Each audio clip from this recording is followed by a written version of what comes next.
এ কবরের যাত্রীরা, আল্লাহ রসুল সাল্লাল্লাহু আলাইহি ওয়াসাল্লাম তার নিজের চিন্তায় কিন্তু দাড়ি মুবারকও পাকে নাই, পিঠ মুবারকও গুজা হয় নাই। তোমার আমার চিন্তায় দাড়ি মুবারক পাইকে গেল, পিঠ মুবারক গুজা হয়ে গেল। এই জন্য আমার ভাইদেরকে বলবো, পর্দা আলেম মা বোনদেরকে বলবো, বাজান কলবকে ভালো করা লাগবে, ইমানকে মজবুত করা লাগবে। ইমান বাজান নেকের পাল্লা ভারী করতে হবে, গুনার পাল্কা হালকা নিয়ে কবরে যাওয়া লাগবে। কারণ আপনাদের সামনে আমি প্রথম যে আয়াত শরীফ তেলাওয়াত করছিলাম, আয়াতের ভিতরে আল্লাহ রাব্বুল আলামিন বলছেন, কিয়ামতের ময়দানে আমার মালিক সমস্ত মানুষের আমল নামা দাড়ি পাল্লাই দিয়ে ওজন দেবে। যাদের নেকির পাল্লা ভারী হইয়া যাবে, আমার মালিক তাদের জন্য এমন মেহমান খানা বানাইছেন যার নাম হলো বেহেশত। আল্লাহ আপনি আমার জন্য, আমাদের সবার জন্য কবুল করে নিয়েন। আর কিয়ামতের ময়দানে আমার মালিক দাড়ি পাল্লায় আমল নামা ওজন দেবেন। যাদের নেকের পাল্লা হালকা, গুনার পাল্লা ভারী, আমার মালিক এমন শাস্তির জায়গা বানাইছে, যেই শাস্তির জায়গার নাম হলো জাহান্নাম। আল্লাহ আপনি আমাকে, আমাদের সবাইকে মাফ কইরা দিয়েন। বাজার ওই আযাব সহ্য করার শক্তি দুনিয়ার কোনো মানুষের নাই। বাজার মুসলমান বলতেই কিন্তু মন চায় গুনার থেকে ফেরবে, নেকের কাজ করবে, ইমানকে মজবুত করিয়া চোখে পানি নিয়ে কলব নরম করিয়া কবরে যাবে। কিন্তু বাজান শয়তান এবং নফস তোমার আমার পিছনে শত্রু হিসেবে কাজ করে। এই শয়তান এবং নফসের ধোঁকার থেকে বাঁচার জন্যে আমার মালিক তোমাকে আমাকে হুকুম করছে, ওয়াকুনু মা'আস সাদিকিন, তোমরা সাদিকিন বান্দাদের সঙ্গী হও। বাজান কবরে কিন্তু কোনো দলাদলি নাই। কবরে যদি কেউ পরিচয় দেয় আমি চরমনাইয়ের মুরিদ, কেউ যদি পরিচয় দেয় আমি জামাতের লোক, আমি তাবলিগের লোক, আমি অমুক তমুক সমুক দলের লোক, আমি অমুক বংশের লোক, আমি পীর মুফতি, আমি মুহাদ্দিস, আমি বড় বংশের, আমি ধনী, আমি অমুক তমুক সমুক, এই পরিচয় কিন্তু কবরে চলবে না। কবরে কিন্তু সবার জন্য প্রশ্ন তিনটা, মান রব্বুকা, ওমা দীনুকা, ওয়া মান নাবিয়ুকা।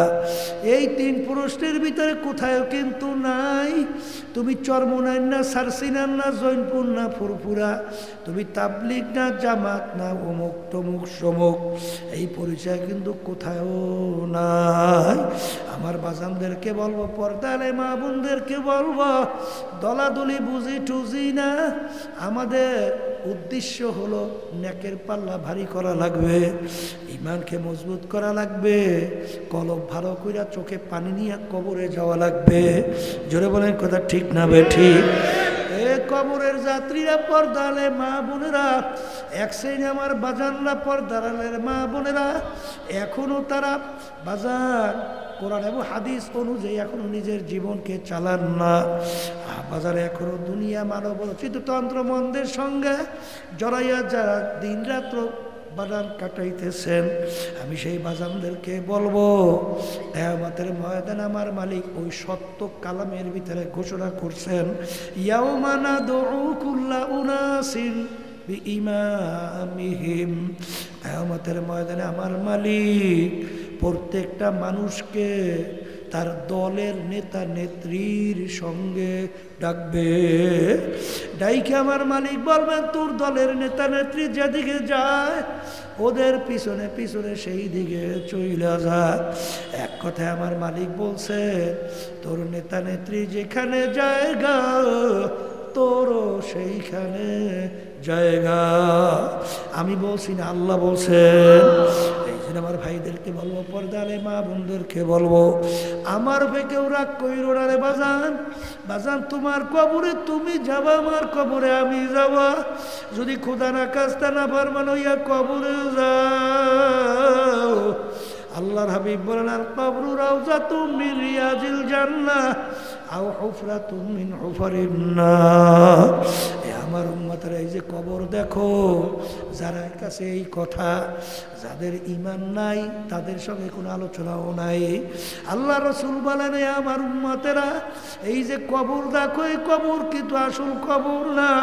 কোন কোন আল্লাহর বান্দা বান্দির কবর একটা বেহেশতের বাগান হইয়া যাবে। আল্লাহ আপনি আমার জন্য, আমাদের সবার জন্য কবুল করে নিয়েন। আল্লাহ হাবিব বলেন, কোন কোন নাফরমানের কবরের মধ্যে জাহান্নামের আগুন এসে ভইরা যাবে। আল্লাহ আপনি আমাকে, আমাদের সবাইকে মাফ কইরা দিয়েন। আল্লাহ আল্লাহ আল্লাহ আল্লাহ, আপনি আমাদের সবাইকে মাফ কইরা দিয়েন। এই জন্য আমার বাজানদেরকে বলবো, পর্দার এই মা বোনদেরকে বলবো, বাজানের কত ঘটনা আমার মাওলা বাংলাদেশেও দেখায়। চরমুনায়ের মুজাহি ছিল কুড়িগ্রাম, অনেকে তাকে ঘুঘু মুন্সি কইয়া ডাকতো, নাম ছিল বশিরউদ্দিন মুন্সি। বাজান দুনিয়ার থেকে বিদায় নিয়ে কবরে যাওয়ার পরে নদীর ভাঙ্গলে 32 বছর পরে, 32 বছর পরে নদীর ভাঙ্গলে যখন তার কবর ভাঙিয়া গেল, বাজান আনাম কাপন সহ লাশ আনাম তাজা বের হইয়া আসছে। অনেক জাতীয় পত্রিকায় ছবি সহ দিয়ে দিছিল, অনেকে দেখছেন না? কে কে দেখছেন হাত উঠান তো, দেখেন কত মানুষ দেখছে। বাজার 32 বছর পরে আল্লাহ রাব্বুল আলামিন বলছেন, কিয়ামতের ময়দান এত কঠিন হবে, মা পর্যন্ত সন্তানের পরিচয় না দিয়া সন্তান থেকে মা ভাইগে যাবে। মা কি করবে? ভাইগে যাবে। আমি বলছি না, আল্লাহ বলছেন।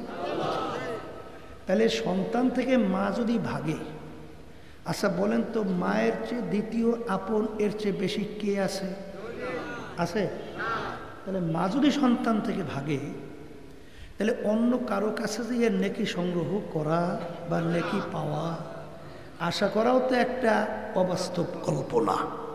কথা ঠিক না বেটি? তাহলে সন্তান থেকে মা ভাগবে, তো ওই সময় যদি একটা নেকির ঠেকা বাজে, কিয়ামতের ময়দানে নেকি সংগ্রহ করা যায়? আর একটু আসতে বলে। আর আজকে যারা মাহফিলে আসছে, নিয়াত যাদের সহি, একটা দুইটা না, আল্লাহ কবুল করলে লক্ষ লক্ষ নেকি আমল নামায় দান করবে। আমরা যারা মাহফিলে আসছি, জিতছি না ঠকছি? বলেন, মুখ খুলে বলেন জিতছি। আর যারা মাহফিলে আসে নাই, জিতছে না ঠকছে? এখন আপনারা, আমি তো বলছি জিতছি আর ঠকছি, কিন্তু এক শ্রেণীর মুসলমানের ঘরে জন্মগ্রহণ করিয়া আমাদের এই কথা শোনার পরে তারা কিন্তু মিসকি মিসকি হাসে, আবার টিটকারি মাইরা একজন আর একজনের গায়ের ভিতরে ঢইলে ঢইলে পড়ে।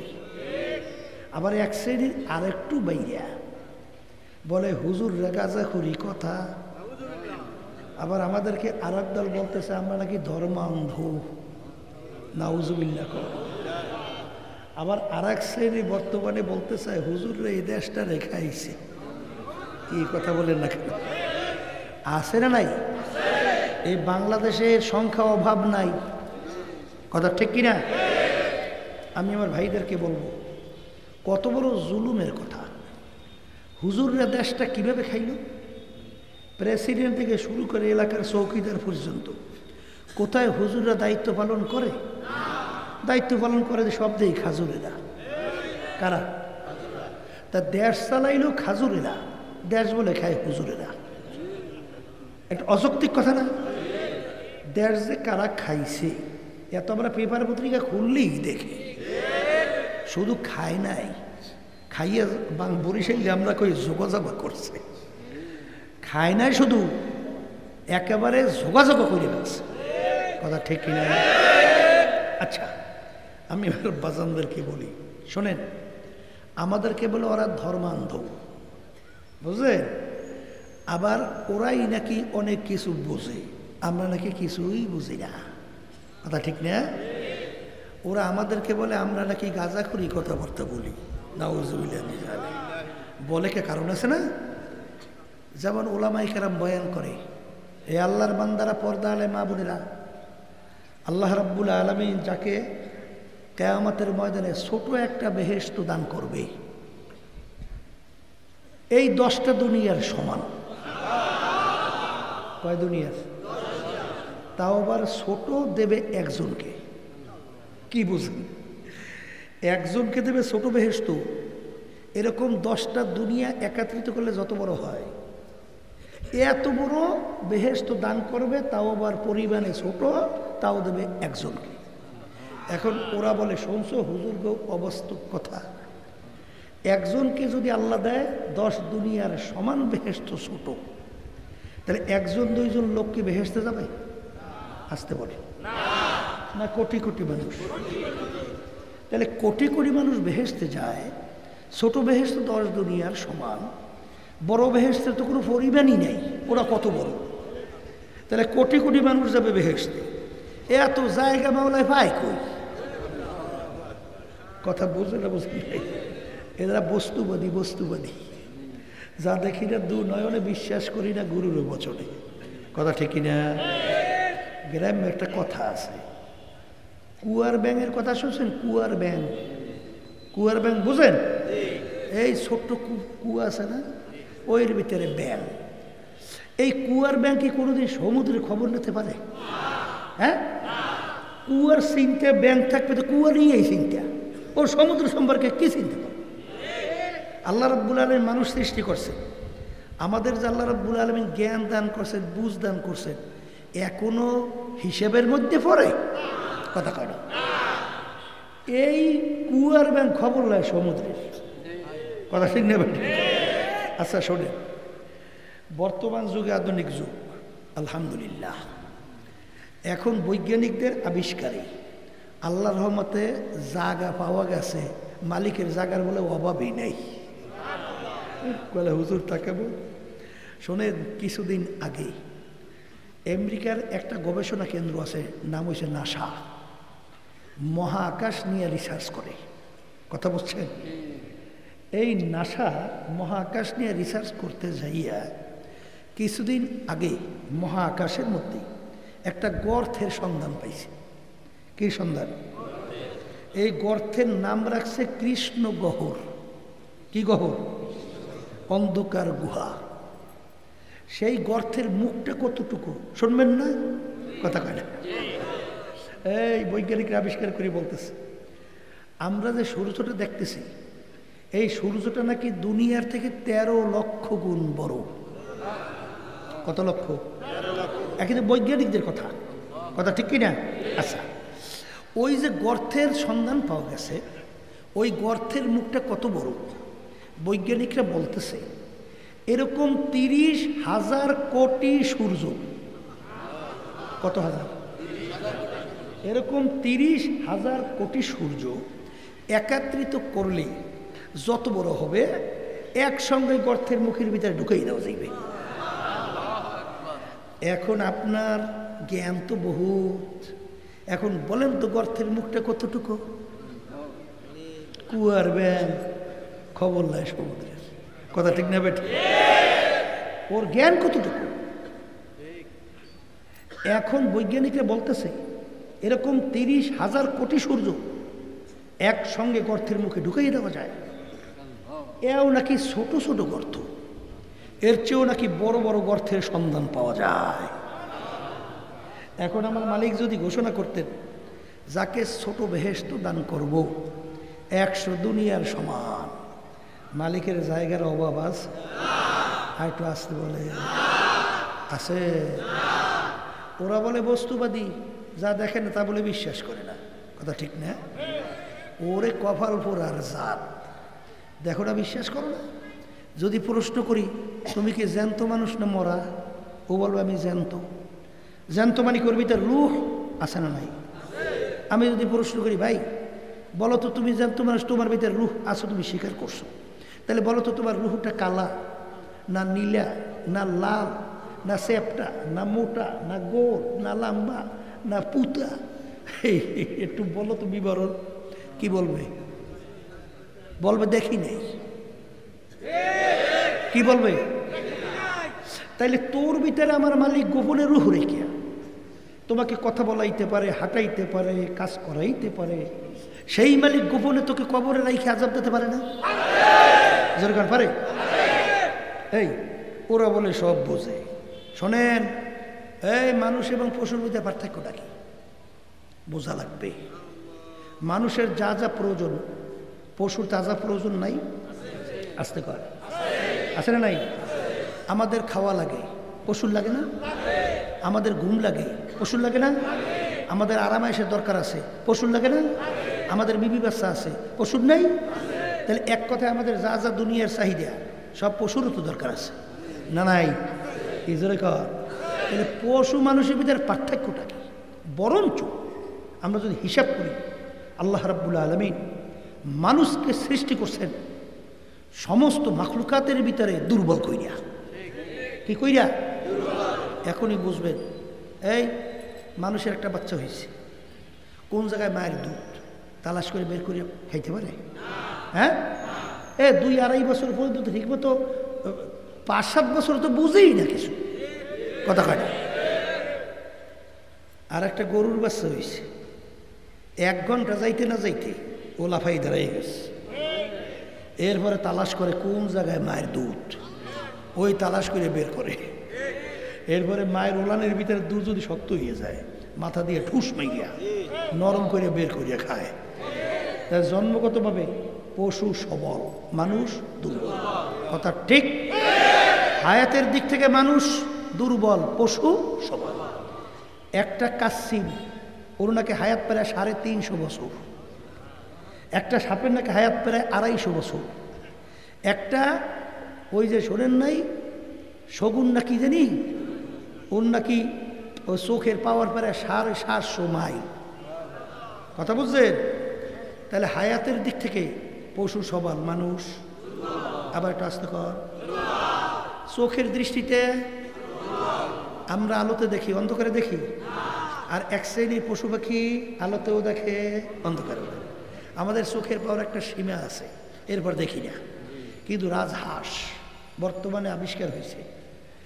এই বৈজ্ঞানিকরা রাডার আবিষ্কার করছে না, রাডার যেখানে ফেল করে এর বাহিরে যাই রাজহাঁসের চক্ষু কাজ করে। ওর চোখের পাওয়ার কত! তাই দৃষ্টিতে মানুষ দুর্বল, পশু আর একটু আসতে কর। খাওয়ার দিক থেকে আপনি আর আমি কয় কেজি খাইতে পারি? এখানে কোন বেটা আছেন এক বসায় 10 কেজি গোস্ত খাইতে পারবেন? 5 কেজি? যদি কেউ 5 কেজি কোনো কায়দা ঠেললে মিললে ঢুকায়, ও হাইটে তো যাওয়ার কায়দা নেই। আমাকে বরিশাল দিয়ে কয় চাঙ্গে উঠেই নেওয়া লাগে, হাঁটার কায়দা নেই। আর একটা বাঘের নাকি খোরাকি দৈনিক 17.5 কেজি গোস্ত। একটা গরুর খোরাকি কত, একটা হাতির খোরাকি কত। তাহলে খাওয়ার দিক থেকে মানুষ দুর্বল, পশু যেদিকে তাকাইবেন মানুষ দুর্বল, পশু সবল, কথা ঠিক কিনা? আমি আমার বাজানদেরকে বলবো, কিন্তু আল্লাহ তো ঘোষণা করছেন ওয়ালাকাদ কাররামনা বানি আদম, আমি মানুষকে সমস্ত মাখলুকাতের ভিতরে শ্রেষ্ঠ সম্মানিত করে সৃষ্টি করেছি। সবাই জোরে বলেন সুবহানাল্লাহ। কোন দিক থেকে? হিসেবে তো মেলে না, হিসাবে মেলে? আসতে কর। এই জন্য আমার আব্বাজান রহমাতুল্লাহি আলাইহি একটু উদাহরণ দিতেন, সঙ্গে কত সুন্দর। এই তখন তো রেডিও আছিল, টেলিভিশন না। এই বর্তমানে মোবাইল, এতটুক একটা মোবাইল আকৃতির পকেটের ভিতরে ধরে না, 5 লাখ টাকা দামও তো আছে, আসতে পারে। আর মাথার গাছ দিয়ে আলমিরা বানান, বিরাট উঁচা 5-6 ফুট। আলমিরার দাম কত? 1000-1200, কথা কয় না?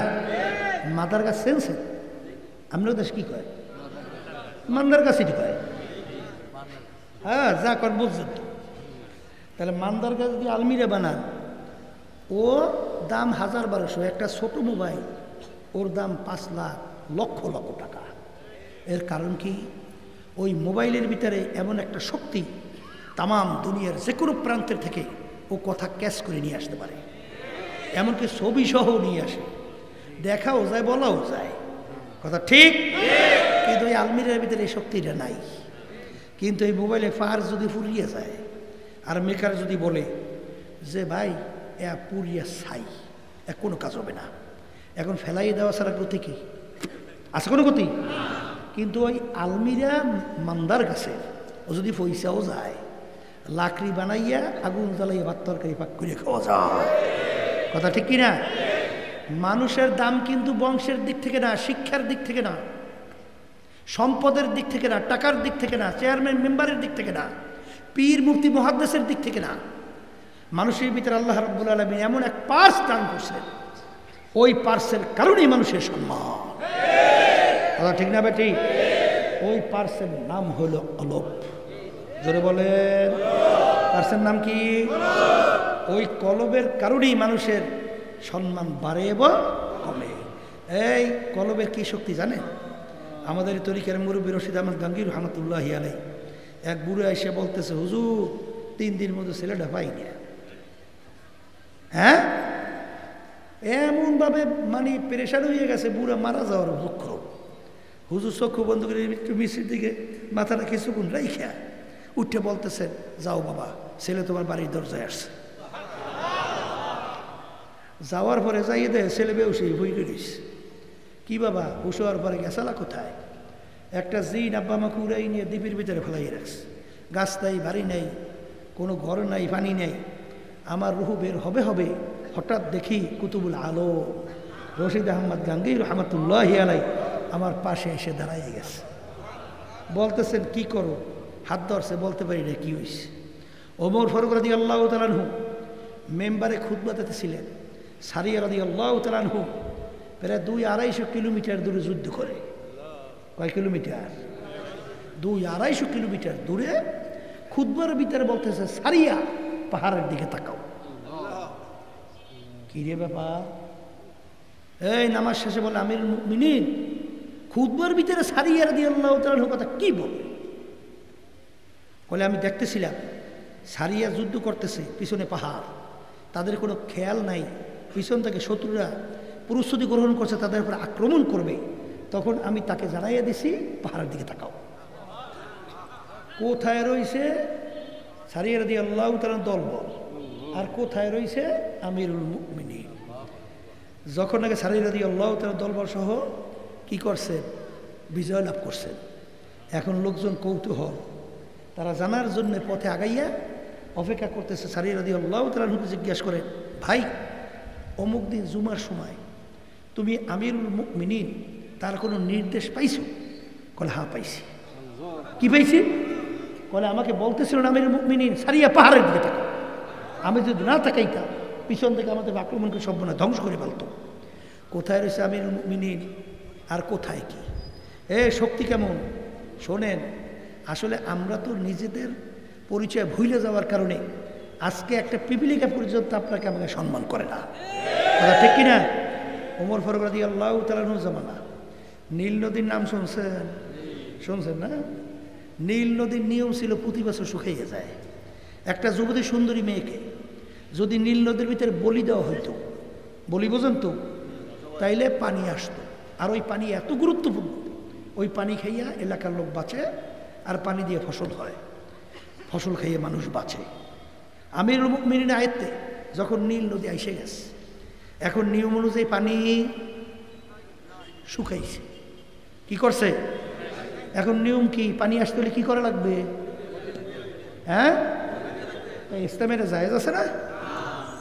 কয় কি বর্তমান যুগ যদি হইতো, এক শ্রেণী বর্তমানে বাইরেছে না, মন্দের ভালো কইয়া বেপর্দা মহিলা নিয়া এক টেবিলে চা খায়, গল্প করে, এইবার আবার মিটিং করে। শোনেন নাই?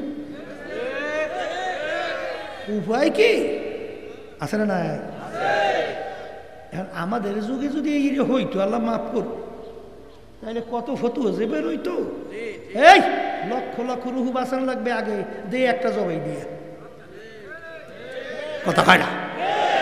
আগে তো লক্ষ লক্ষ মানুষ বাঁচা লাগবে, দে একটা জবাই দিয়ে। আমিরুল মুমিনের কাছে যখন সংবাদ গেল, আমিরুল মুমিনিন বলতেছে, বলো কি, একটা মেয়ে জবাই দেবে আর পানি আসবে, তাহলে মেয়ে জবাই দেওয়ার ভিতরে পানি আসার শক্তি, আমার আল্লাহর শক্তি কোথায়?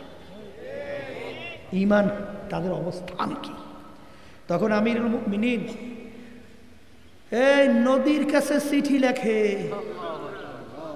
কার কাছে? আসতে কত আমাদের যুগে হইলে কি কইতেন, এদি পাগলের দল। নদীর কাছে গাছের লাগে সিটি লাগে সুস্থ মানুষ। হ্যাঁ, নদীর কাছে সিটি লেখে, হে নীল নদী, তুমি যদি আল্লাহর হুকুমে জারি হও তাহলে জারি হইয়া যাও, আর যদি আল্লাহর হুকুমে তুমি জারি না হও তোমার পানি আমাদের লাগবে না। এই যাও, এই চিঠি নিয়ে নীল নদীর ভিতরে পালাও। নীল নদীর ভিতরে চিঠি ফালাইতে দেরি, সোম সোম কইয়া আইসা নীল নদী পানিতে পরিপূর্ণ। বোঝেন না কিছু? হ্যাঁ, এই জন্য আমার বাজানদেরকে বলবো, শোনেন, কলব ভালো করা লাগবে, আর এই সম্মান ভিত্তি কলবের উপরে নির্ভর করিয়া। কথা ঠিক কিনা? বলে তা কেমন? ওমর ফারুক রাদিয়াল্লাহু তাআলা আনহু নাম শুনছেন না? প্রথম অবস্থায় কোন কায়দায় আসিল? কাফেরদের অন্তর্ভুক্ত, ঠিক না? এত বড় জঘন্য কাফেরদের ভিতরে মিটিং হইতেছিল। আল্লাহ রাসূল সাল্লাল্লাহু আলাইহি ওয়াসাল্লামের মাথা মুবারক কে কাইটে নিয়ে আসতে পারে? বলেন নাউযুবিল্লাহ। তাকে 100 লালুক পুরস্কার দেওয়া হবে, কেউ সাহস পায় না। ওমর ফারুক রাদিয়াল্লাহু তাআলা আনহু খাপ থেকে তরবারি বের করে লাফাইয়া দাঁড়াইয়া গেছিল, আমি পারবো। নাউযুবিল্লাহ। লোকেরা দেখলে এমন ব্যক্তি দাঁড়াইছে পারবেও, তারা অপেক্ষা করতেছে আল্লাহর হাবিবের মাথা মুবারক নিয়ে আসবে। নাউযুবিল্লাহ। পথের মধ্যে কি ঘটনা হয়েছে আমরা অনেকেই জানি। যখন নাকি তিনি আল্লাহর হাবিব সহ রাজপথে ইসলামের পক্ষে নারায়ে তাকবীর স্লোগান দিয়ে নামছিল, যে সন্তান এতিম কে করতে চাও, পালি ওমরের সামনে আস, আমি ওমর মুসলমান হয়ে গেছি। আচ্ছা বলেন তো, একটু আগে আল্লাহ রসুলকে কতল করার জন্য রওনা করছে, তখন তার চক্ষু ছিল 2টা, আর এখন আল্লাহর হাবিব সহ ইসলামের পক্ষে স্লোগান দিয়ে রাস্তায় নামছে, এখন চক্ষু হয়েছে 4টা। আসতে কয়, তখন হাত ছিল 2টা, এখন হাত হয়েছে 6টা। তখন পা ছিল 2টা, এখন পা হয়েছে 8টা। না, আগে 2টাই ছিল, এখনো 2টা। আগে চক্ষু 2টা ছিল, এখনো হাতও। অঙ্গ প্রত্যঙ্গ পার্থক্য কি? কোনো পার্থক্য হয়েছে? আচ্ছা, তাইলে একটু আগে যে আল্লাহ রসুলকে কতল করার জন্য গেল, এখন আল্লাহর হাবিব সহ ইসলামের পক্ষে স্লোগান দিয়ে নামলো, তাহলে পার্থক্যটা কোন জায়গায় হয়েছে? আসতে কয়, একটা জায়গায় পরিবর্তন হয়েছে, সেই জায়গাটার নাম হলো কলব। জোরে বলেন কথা ঠিক কিনা? এই জন্য আমার ভাইদেরকে বলো, পর্দা আলে মা বোনদেরকে বলবো, যারা বেহেশতে যাইতে চান, জাহান্নাম থেকে বাঁচতে চান, বেহেশতে যাইতে হইলে, জাহান্নাম থেকে বাঁচতে হইলে আল্লাহ রাব্বুল আলামিন শর্ত লাগাইছেন বেহেশতে যাওয়ার জন্যে, ইল্লা মান আতাল্লাহা বিকলবিন সালিম। ভালো পরিষ্কার পরিচ্ছন্ন কলব ছাড়া আমার পবিত্র জায়গা বেহেশতে হবে না। কে বলছে? আবার জোরে বলেন, আবার জোরে বলেন। যখন কলব ভালো হইয়া যায়, ওই আল্লাহর বান্দা বান্দি ভালো মন্দ পার্থক্য করার শক্তি আমার মালিক তাকে দান করে। কথা কয় না? কথা ঠিক নেবে? এই যে এই কথা বলতে চাইছিলাম, মানুষের সম্মান কির উপরে ভিত্তি করিয়া? মুখ খুললে সবাই বলেন, হ্যাঁ? তাহলে কলব ভালো করে কবরে যাওয়া লাগবে, ঠিক না? এই কলবের কিতে ভালো হয়, কিসে খারাপ হয়, আস্তে আস্তে আল্লাহর রহমতে জানবেন। সংক্ষেপে আমি একটু টাচ দিয়ে যাই। শোনেন, কলবের উল্লেখযোগ্য 10টা রোগ আছে। এই রোগগুলো যখন কলব থেকে দূর হবে, তখন এই কলবটা ভালো কলবে পরিণত হবে। 1 নম্বর রোগের নাম হলো তাকাব্বুরি। আমি ভালো, আমি বড়, আমি পীরের দিক থেকে বড়, মুফতির দিক থেকে বড়, মুহাদ্দিসের দিক থেকে বড়, টাকা পয়সার দিক থেকে বড়, ক্ষমতার দিক থেকে বড়, মালের মোহাব্বত, সম্মানের মোহাব্বত, পদের মোহাব্বত, বিভিন্ন কায়দায় কায়দায় এই অমুক টমুক সমুখে দুনিয়ার মোহাব্বত। আল্লাহ রসুল সাল্লাল্লাহু আলাইহি ওয়াসাল্লাম বলেন, সমস্ত গুনার মূলই হলো এই দুনিয়ার মোহ। সমস্ত গুনার মূল কি? আবার কয়, আমি বলছি না, আল্লাহ রসুল সাল্লাল্লাহু আলাইহি ওয়াসাল্লাম বলছেন। এখন আমার বাজানদেরকে বলি, এক শ্রেণী আমার বাজানরা এই মুসলমানের ঘরে জন্মগ্রহণ করছে, এই তারপরেও বিএনপি আওয়ামী লীগ করে না? আসতে করে। জাতীয় পার্টি সহ অন্য অন্য মানব রচিত তন্ত্রমন্ত্র এই নিয়ম আদর্শের সাথে জড়াই আছে না? হ্যাঁ, আছে আছে। আমি যদি জিজ্ঞাসা করি, শোনেন, বেহেশতে যাইতে চান? আসতে হয় বলে চাই। আচ্ছা, তাহলে হাদিসের মধ্যে আসছে আল্লাহ রাসূল সাল্লাল্লাহু আলাইহি ওয়াসাল্লাম বলেন, কিয়ামতের ময়দান যেদিন অন্য কোনো ছায়া থাকবে না, একমাত্র আল্লাহ রাব্বুল আলামিনের এই স্পেশাল আরশের ছায়া ছাড়া অন্য কোনো ছায়া থাকবে না। সেদিন 7 প্রকার লোককে আল্লাহ রাব্বুল আলামিন ডাইকা তার স্পেশাল আরশের নিচে ছায়া দান করবে। কয় প্রকার? আবার কোন? এর ভিতরে 1 প্রকার শুনে রাখেন, হুব্বু ফিল্লাহ বুগযু ফিল্লাহ। যারা দুনিয়া থাকা অবস্থায় সম্পর্ক মোহাব্বত রাখবেও আল্লাহকে রাজি খুশির জন্যে, এবং সম্পর্ক মোহাব্বত ছাড়বেও আল্লাহকে রাজি খুশির উদ্দেশ্যে, এই শ্রেণীর মানুষদেরকে আমার মালিক ডাইকা কিয়ামতের ময়দান যেদিন অন্য কোনো ছায়া থাকবে না, সেদিন তার স্পেশাল আরশে ছায়া দান করবে। আমি বলছি না, আল্লাহ রাসূল সাল্লাল্লাহু আলাইহি ওয়াসাল্লাম বলছেন। এখন আমার বাজানদেরকে বলি, বিএনপি যেই নীতি আদর্শ লালন করে, এটা মানব রচিত কুফরি তন্ত্রমন্ত্র না? কথা কয় না? আওয়ামী লীগ মানব রচিত, আসতে কয় জাতীয় পার্টি, অন্য অন্য মানব রচিত আর দল আছে না নাই? আচ্ছা, আপনি তো নামাজ পড়েন, কিন্তু আপনি মানব রচিত কুফরি তন্ত্রমন্ত্র, যার ব্যাপারে আল্লাহ রাব্বুল আলামিন বলেন ওয়াজতানিবুত তাগুত, তোমরা তাগুতকে অস্বীকার করো, তার থেকে বাইসে থাকো। এখন আল্লাহর হুকুম, তাগুদের ভিতরে একটা তাগুদ হলো মানব রচিত তন্ত্রমন্ত্র, তাগুদের ভিতরে একটা বড় তাগুদ। কথা ঠিক? এখন আপনি নামাজ পড়েন কাকে খুশি করার জন্য? আর যখন নামাজ থেকে বের হইয়া আপনি তাদের দলের সঙ্গে জড়াইয়া যখন স্লোগান তাদের পক্ষে, তখন খুশি করেন কাকে? দলের নেতাদেরকে। কথা কয় না? কথা ঠিক না ঠিক? এখন আপনি যে তাদের সঙ্গে জড়াইয়া আপনি যে স্লোগান তুললেন, এটা আল্লাহ খুব খুশি না? হাওয়া কয় কি? এটা আসতে বলেন, খুশি না? তাহলে এই মোহাব্বতটা কি আল্লাহর জন্য হয়েছে? হ্যাঁ, তাহলে এই মোহাব্বতটা যদি আল্লাহর জন্য না হয়, আমি শুনেই রেখে যাই, কে মানবেন তা জানি না। আল্লাহ রাসূল সাল্লাল্লাহু আলাইহি ওয়াসাল্লাম বলেন, মোহাব্বত রাখবেও আল্লাহকে রাজি খুশির জন্য, মোহাব্বত ছাড়বেও, সম্পর্ক ছাড়বেও আল্লাহকে রাজি খুশির জন্যে। এই শ্রেণীর মানুষ দেখে আমার মালিক ডাইকা তার স্পেশাল আরশে নিচে ছায়া দান করবে। জোরে বলেন, কথা ঠিক কিনা? হুব্বু ফিল্লাহ বুগযু ফিল্লাহ, মোহাব্বত রাখবে আল্লাহকে রাজি খুশির জন্যে, ছাড়বেও আল্লাহকে রাজি খুশির জন্যে। এই জন্য আমার বাজানদেরকে বলবো, এটাও কিন্তু একটা কলবের রোগ। কথা ঠিক না বেঠি? সারা লাগবে, আসতে কয়, এই জোরে কোন সারা লাগবে? আল্লাহ আমাকে আমাদের সবাইকে তৌফিক দান করুক। এখন আমার ভাইদেরকে বলবো, পর্দা আলে মা বোনদেরকে বলবো, শোনেন, মনে করছেন আমরা হুজুর রেখেছি, বুঝি না মিয়া? আরে বুঝে শূন্য দাঁড়িয়ে রাখছি, বুঝে তুমি মাথায় রাখছি, বুঝে শুনে লম্বা জামা গাই দেয়, হজর সময় মজের আজান দেয়, ওই অবস্থায় ভালাইয়া পাগলের মতো উঠে উজু করি না, মসজিদ যাই দাঁড়াইছে। কথা বলে না?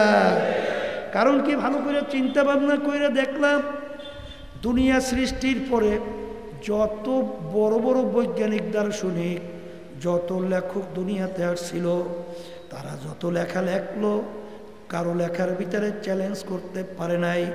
আমার লেখার ভিতরে, আমার বইয়ের ভিতরে, কিতাবে কোনো ভুল নাই। বরঞ্চ লেখক লেখে, আমার কিতাব বইয়ের ভিতরে ভুল হলে দয়া করে জানাবেন, পরবর্তী সংস্করণে আমি সংশোধন করব। কথা ঠিক কিনা? যত বৈজ্ঞানিক আবিষ্কার করে, কেউ চ্যালেঞ্জ করতে পারে নাই আমার আব্বু আবিষ্কারের ভিতরে কোনো ভুল নাই। কোনো দার্শনিক চ্যালেঞ্জ করতে পারে নাই আমার দর্শনে কোনো ভুল নাই। কিন্তু এ মানুষ যারা মরবা, কবরে যাবা, আমি সেই বাজানদেরকে বলবো, পর্দালে মা বোনদেরকে বলবো, বাজান দুনিয়ার ভিতরে একটাই কিতাব, যার শুরুতে লেখা আছে যালিকাল কিতাব লা রাইবা ফীহি, এই যে কিতাব দেখো এর ভিতরে ভুল সন্দেহ বলতে কিছু নাই। যারা মানুষ তারা চিন্তা করবে আল্লাহ রাসূল সাল্লাল্লাহু আলাইহি ওয়াসাল্লাম মায়ের পেটে থাকা অবস্থায় আল্লাহ রাব্বুল আলামিন তার আব্বাকে দুনিয়ার থেকে নিয়ে গেছিল। দুনিয়ার ভিতরে আসার পরে বছর 6 বয়স আল্লাহ রাব্বুল আলামিন তার আম্মাকেও দুনিয়ার থেকে নিয়ে গেল। ছোট 6 বছরের বাচ্চা, বাপ হারা মা হারা। আল্লাহ রাসূল সাল্লাল্লাহু আলাইহি ওয়াসাল্লাম দুনিয়ার কোনো শিক্ষকের কাছে আল্লাহ পড়ার কোনো সুযোগ দেয় নাই। এই জন্য দুনিয়ার দিক থেকে আল্লাহ রসুলকে বলা হয় উম্মি, অর্থাৎ আল্লাহর হাবিব। তিনি তার নিজের দস্তখত করতে জানতেন না, সাইনও দিতে জানতেন না। তাইলে তিনি প্রমাণ রাখতেন কিভাবে? তার আঙ্গুল মোবারকের ভিতরে আংটি মোবারক ছিল, আংটি মোবারক দিয়া সিল মারত। এই উম্মি আল্লাহর হাবিবের উপরে ছোট চটি বইনা 30 পারা কোরআনুল কারীম নাযিল হলো। সুবহানাল্লাহ। যেই কোরআনুল কারীমের শুরুতে রব্বুল আলামিন চ্যালেঞ্জ কইরা বললেন যালিকাল কিতাব লা রাইবা ফীহি, এই যে কিতাব দেখো এর ভিতরে কোনো ভুল সন্দেহ বলতে কিছু নাই। আমি আমার বাজানদেরকে বলবো, পর্দারে মা বোনদেরকে বলবো, এত বৈজ্ঞানিক, এত দার্শনিক, এত পণ্ডিত, এত জ্ঞানী দুনিয়ার থেকে বিদায় হয়ে গেল, বর্তমানে অভাব নাই। তারা কিন্তু বহু চেষ্টার পরও ভুল বের করতে পারে নাই। বরঞ্চ কিছুদিন আগে কানাডার টরেন্টো, কানাডার ওই রাজধানী, সেখানের ওই টরেন্টোর ইউনিভার্সিটির প্রফেসর কেরি মিরল গণিত এবং যুক্তিশাস্ত্রের উপরে অনেক পাণ্ডিত্য অর্জন করছিল এবং লোকটা ছিল খ্রিস্টান। বাইবেলের উপরে এমন দক্ষতা অর্জন করছিল, ধর্মীয়তাকে বলা হয়তো ধর্মীয় পাদ্রী, অর্থাৎ তাদের ধর্ম প্রচারক হিসাবে তিনি পরিচয় লাভ করল।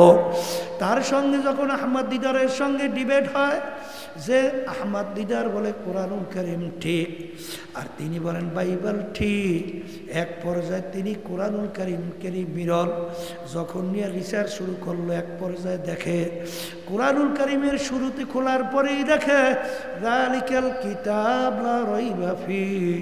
পড়ার সঙ্গে সঙ্গে তার শরীরের ভিতরে কম্পন শুরু হয়ে গেল যে দুনিয়ার সৃষ্টির ইতিহাসে এরকম তো কোনো লেখক, কোনো দার্শনিক, কোনো বৈজ্ঞানিক, এরকম কোনো ইতিহাস নাই যেখানে চ্যালেঞ্জ করতে পারছে।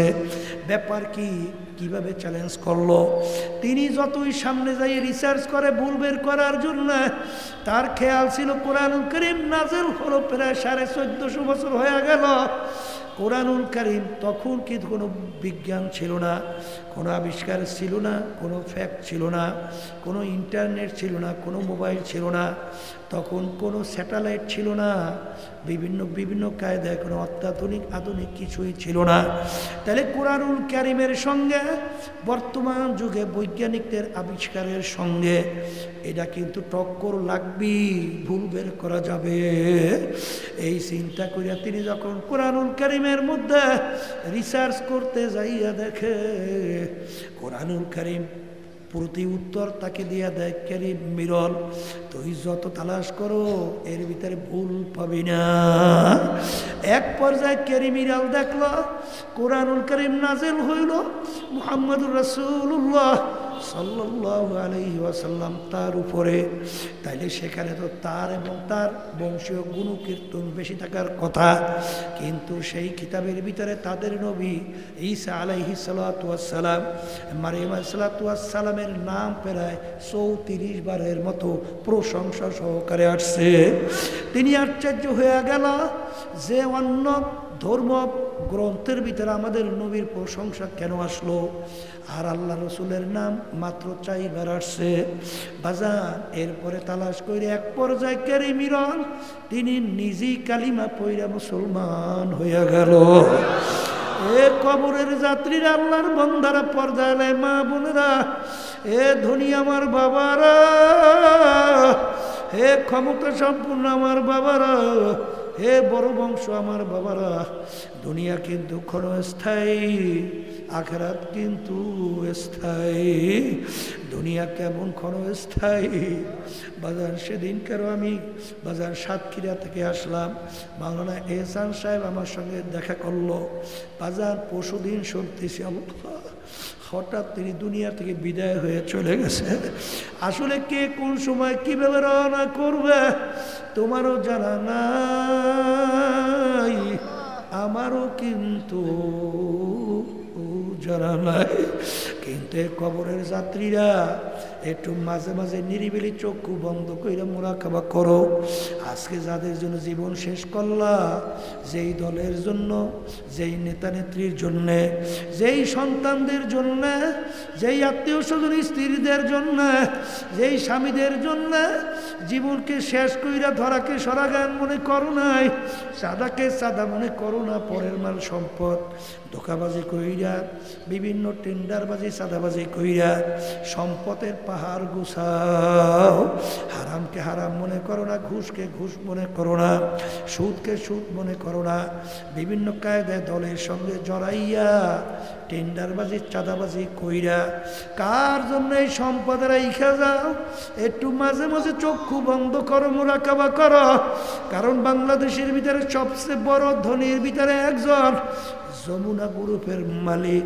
করোনা ভাইরাসের সময় যখন করোনা আক্রান্ত হইল, বাজান যখন শ্বাস টানতে ছাড়তে পারে না, তখন ডাক্তারকে ডাক দিয়ে বলে, ডাক্তার তুমি যদি আমার শ্বাস টানা ছাড়ার ব্যবস্থা করতে পারো, আমি তোমাদেরকে সমস্ত সম্পদ লিখে দেব।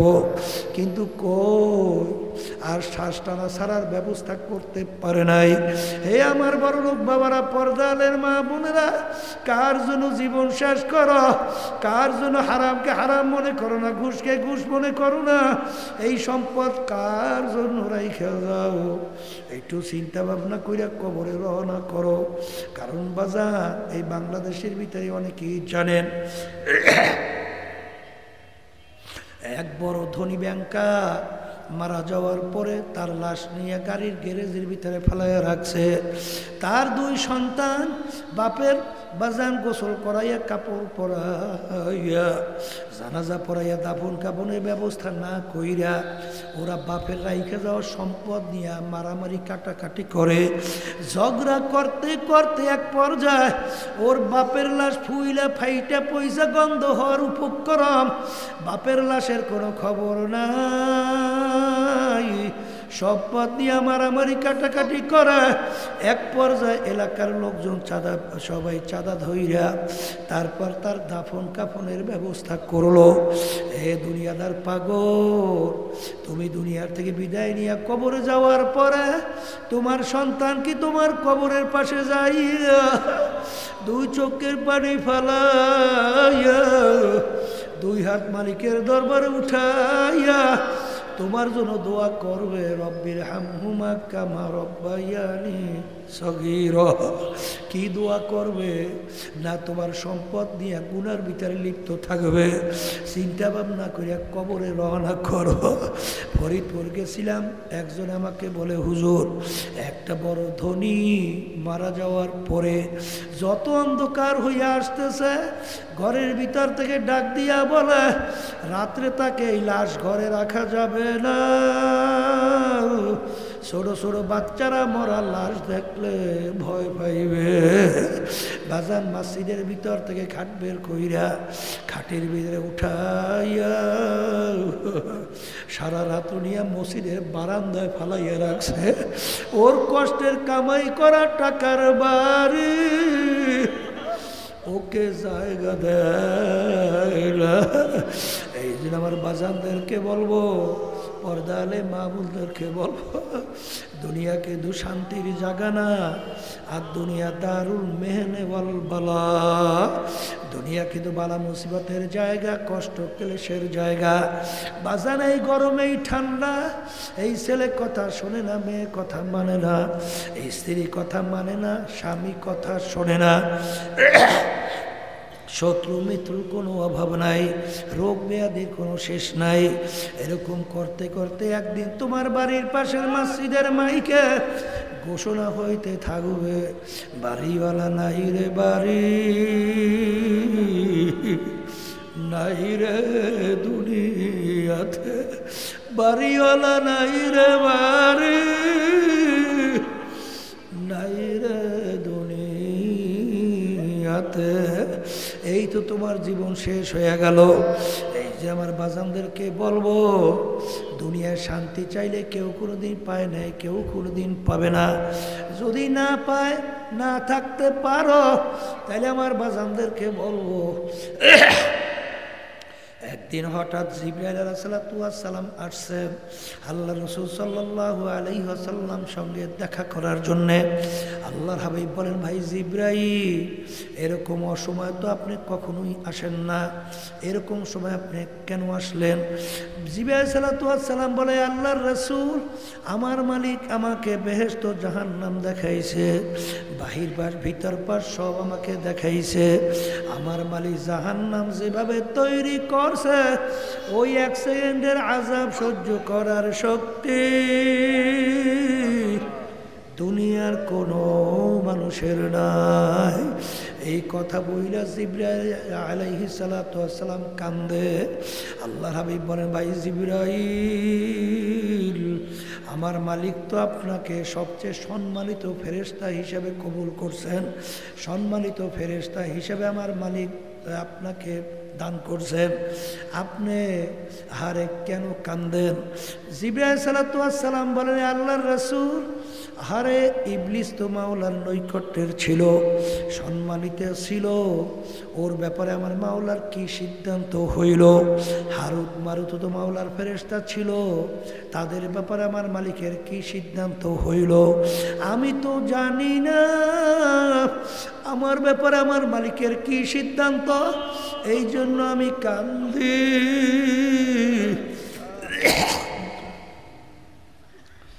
আল্লাহু আল্লাহ। এই অবস্থা দেখার পর আল্লাহ রাসূল সাল্লাল্লাহু আলাইহি ওয়াসাল্লাম তিনিও কান্দে। জিবরাইল সালাতু ওয়াস সালাম যাওয়ার পরে আল্লাহ রাসূল সাল্লাল্লাহু আলাইহি ওয়াসাল্লাম মসজিদে নববীর ভিতরে ঢুকলেন। ঢুইকা দেখে কিছু সাহাবায়ে কেরাম আনসারী তারা বসে বসে আনন্দ ফুর্তি করতেছেন। তখন আল্লাহর হাবিব বলেন, এইমাত্র জিবরাইল আমিন আসছিল, যে জাহান্নামের বিবরণ আমাকে শুনাইছে, ওইটা যদি তোমরা জানতা, শুনতা, দেখতা, কোনো সংসার কেউ করতে পারতা না, কেউ দুনিয়ার কোনো কাজ করতে পারতা না, সব বাড়িঘর সাইরা জঙ্গলবাসী হইয়া যাইতা। আল্লাহ রাব্বুল আলামিন আয়াত নাযিল করে, হে আমার রাসূল, আপনাকে তো আমার বান্দাবান্দিদেরকে শুধু ভয় দেখাবার জন্যই পাঠাই নাই, বাশীরা ওয়া নাযীরা, সুসংবাদ দেওয়ার জন্য পাঠাইছি এবং ভয়ও দেখাবার জন্য পাঠাইছি। আপনি আমার বান্দাদেরকে এরকম কেন ভয় দেখান? এরপরে ইতিহাসে দেখা যায় আল্লাহ রাসূল সাল্লাল্লাহু আলাইহি ওয়াসাল্লাম যতদিন দুনিয়ার ভিতরে বাইচা ছিল, আর কোনোদিন মুখ ভইরা কহকা হাসি আর কোনো দিন দেয় না। এই জন্য আমার বাজানদেরকে বলবো, পর্দারে মা বোনদেরকে বলবো, বাজার আসলে কার কখন কোন সময় ডাক আসে তোমারও জানা নাই, আমারও জানা নাই। কোরআনুল কারীম কিন্তু সত্য। আল্লাহর হাবিবের অল্প বয়সে তার পিঠ মোবারক গুজা হয়ে গেল, দাড়ি মোবারক পাইকে গেল। আল্লাহু আকবার। সাহাবায়ে কেরাম বলেন, হে আল্লাহর রাসূল সাল্লাল্লাহু আলাইহি ওয়াসাল্লাম, আপনার এত অল্প বয়সে দাড়ি মোবারক কেন পাকলো? আপনার পিঠ মোবারক কেন গুজা হইল? আল্লাহর হাবিব বলেন যে আল্লাহ রাব্বুল আলামিন কুরআনুল কারীমের মধ্যে বেনমাজি যারা 5 ওয়াক্ত ঠিকমতো নামাজ পড়ে না, বেরোজদের যারা ঠিকমতো রমজানের রোজা রাখে না, যাদের উপরে হজ ফরজ হইল, যাকাত ফরজ হইল, ঠিকমতো ফরজ জাকাত হজ আদায় করে না, পর্দা ফরজ, আল্লাহর হুকুম ঠিক মতো মানে না, হারাম হালাল তমিজ করে খায় না, চলে না, জুলুমের ভিতরে লিপ্ত, মিথ্যার ভিতরে লিপ্ত, এদের ব্যাপারে আমার মালিক যে জাহান্নামের আযাবের ঘোষণা দিছে, ওই এক সেকেন্ড আযাব সহ্য করার শক্তি কোনো মানুষের নাই।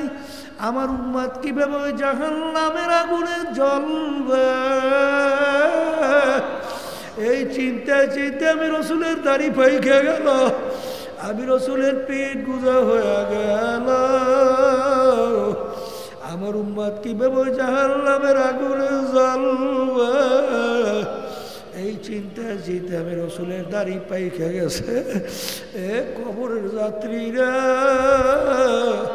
আল্লাহ রসুল সাল্লাল্লাহু আলাইহি ওয়াসাল্লাম তার নিজের চিন্তায় কিন্তু দাড়ি মোবারকও পাকে নাই, পিঠ মোবারকও গুজা হয় নাই। তোমার আমার চিন্তায় দাড়ি মোবারক পাইকে গেল, পিঠ মোবারক গুজা হয়ে গেল। এই জন্য আমার ভাইদেরকে বলবো, পর্দা আলেম মা বোনদেরকে বলবো, বাজান কলবকে ভালো করা লাগবে, ইমানকে মজবুত করা লাগবে। ইমান বাজান নেকের পাল্লা ভারী করতে হবে, গুনার পাল্কা হালকা নিয়ে কবরে যাওয়া লাগবে। কারণ আপনাদের সামনে আমি প্রথম যে আয়াত শরীফ তেলাওয়াত করছিলাম, আয়াতের ভিতরে আল্লাহ রাব্বুল আলামিন বলছেন, কিয়ামতের ময়দানে আমার মালিক সমস্ত মানুষের আমলনামা দাড়ি পাল্লায় দিয়ে ওজন দেবে। যাদের নেকির পাল্লা ভারী হইয়া যাবে, আমার মালিক তাদের জন্য এমন মেহমান খানা বানাইছেন যার নাম হলো বেহেশত। আল্লাহ আপনি আমার জন্য, আমাদের সবার জন্য কবুল করে নিয়েন। আর কিয়ামতের ময়দানে আমার মালিক দাড়ি পাল্লায় আমল নামা ওজন দেবেন। যাদের নেকের পাল্লা হালকা, গুনার পাল্লা ভারী, আমার মালিক এমন শাস্তির জায়গা বানাইছে, যেই শাস্তির জায়গার নাম হলো জাহান্নাম। আল্লাহ আপনি আমাকে, আমাদের সবাইকে মাফ কইরা দিয়েন। বাজান ওই আযাব সহ্য করার শক্তি দুনিয়ার কোনো মানুষের নাই। বাজান মুসলমান বলতেই কিন্তু মন চায় গুনার থেকে ফেরবে, নেকের কাজ করবে, ইমানকে মজবুত করিয়া চোখে পানি নিয়ে কলব নরম করিয়া কবরে যাবে। কিন্তু বাজান শয়তান এবং নাফস তোমার আমার পিছনে শত্রু হিসেবে কাজ করে। এই শয়তান এবং নফসের ধোঁকার থেকে বাঁচার জন্যে আমার মালিক তোমাকে আমাকে হুকুম করছে, ওয়াকুনু মা'আস সাদিকিন, তোমরা সাদিকিন বান্দাদের সঙ্গী হও। বাজান কবরে কিন্তু কোনো দলাদলি নাই। কবরে যদি কেউ পরিচয় দেয় আমি চরমনাইয়ের মুরিদ, কেউ যদি পরিচয় দেয় আমি জামাতের লোক, আমি তাবলিগের লোক, আমি অমুক তমুক সমুক দলের লোক, আমি অমুক বংশের লোক, আমি পীর মুফতি, আমি মুহাদ্দিস, আমি বড় বংশের, আমি ধনী, আমি অমুক তমুক সমুক, এই পরিচয় কিন্তু কবরে চলবে না।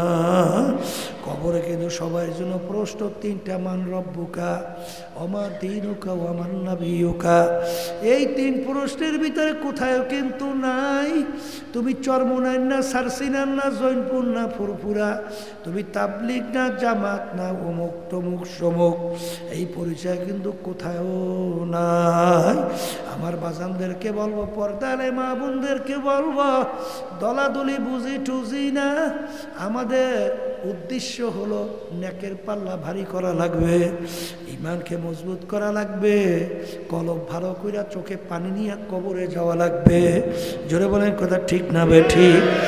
এ কবরের যাত্রীরা, পর্দালে মা বোনেরা, এক শ্রেণী আমার বাজানরা, পর্দালের মা বোনেরা, এখনো তারা বাজার কোরআন এবং হাদিস অনুযায়ী এখনো নিজের জীবনকে চালান না। বাজারে এখনো দুনিয়া মানব চিত্ততন্ত্র মন্দের সঙ্গে জড়াইয়া যারা দিন রাত্র বাজান কাটাইতেছেন, আমি সেই বাজানদেরকে বলবো, কিয়ামতের ময়দানে আমার মালিক ওই সত্য কালামের ভিতরে ঘোষণা করছেন, ইয়াউমা নাদউ কুল্লা উনাসিন বিইমামিহিম। কিয়ামতের ময়দানে আমার মালিক প্রত্যেকটা মানুষকে তার দলের নেতা নেত্রীর সঙ্গে ডাকবে। ডাইকে আমার মালিক বলবেন, তোর দলের নেতা নেত্রী যেদিকে যায় ওদের পিছনে পিছনে সেই দিকে চইলা যায়। এক কথায় আমার মালিক বলছে, তোর নেতা নেত্রী যেখানে জায়গা তোরও সেইখানে জায়গা। আমি বলছি না, আল্লাহ বলছেন। এই জন্য আমার ভাইদেরকে বলবো, পর্দারে মা বোনদেরকে বলবো, আমার ভাই কেউ রাগ কইরো না রে বাজান। বাজান তোমার কবরে তুমি যাবা, আমার কবরে আমি যাবা। যদি খোদা না কাজটা না পারমান হইয়া কবরে যাও। আল্লাহর হাবিব বলেন, আল কবরু রাউযাতুম মিন রিয়াজিল জান্নাহ আও হুফরাতুম মিন হুফারিন নার। আমার উম্মতেরা, এই যে কবর দেখো, যারা কাছে এই কথা, যাদের ঈমান নাই তাদের সঙ্গে কোনো আলোচনাও নাই। আল্লাহ রাসূল বলেন, আমার উম্মতেরা, এই যে কবর দেখো, এই কবর কিন্তু আসল কবর না। কোন কোন আল্লাহর বান্দা বান্দির কবর একটা বেহেশতের বাগান হইয়া যাবে। আল্লাহ আপনি আমার জন্য, আমাদের সবার জন্য কবুল করে নিয়েন। আল্লাহর হাবিব বলেন, কোন কোন নাফরমানের কবরের মধ্যে জাহান্নামের আগুন এসে ভইরা যাবে। আল্লাহ আপনি আমাকে, আমাদের সবাইকে মাফ কইরা দিয়েন। আল্লাহ আল্লাহ আল্লাহ আল্লাহ, আপনি আমাদের সবাইকে মাফ কইরা দিয়েন। এই জন্য আমার বাজানদেরকে বলবো, পর্দারে মা বোনদেরকে বলবো, বাজানের কত ঘটনা আমার মাওলা বাংলাদেশেও দেখায়। চরমনায়ের মুজাহি ছিল কুড়িগ্রাম, অনেকে তাকে ঘুঘু মুন্সি কইয়া ডাকতো, নাম ছিল বশিরউদ্দিন মুন্সি। বাজান দুনিয়ার থেকে বিদায় নিয়ে কবরে যাওয়ার পরে নদীর ভাঙ্গলে 32 বছর পরে, 32 বছর পরে নদীর ভাঙ্গলে যখন তার কবর ভাইয়া গেল, বাজান আনাম কাপন সহ লাশ আনাম তাজা বের হইয়া আসছে। অনেক জাতীয় পত্রিকায় ছবি সহ দিয়ে দিছিল, অনেকে দেখছেন না? কে কে দেখছেন হাত উঠান তো, দেখেন কত মানুষ দেখছে বাজার 32 বছর পরে।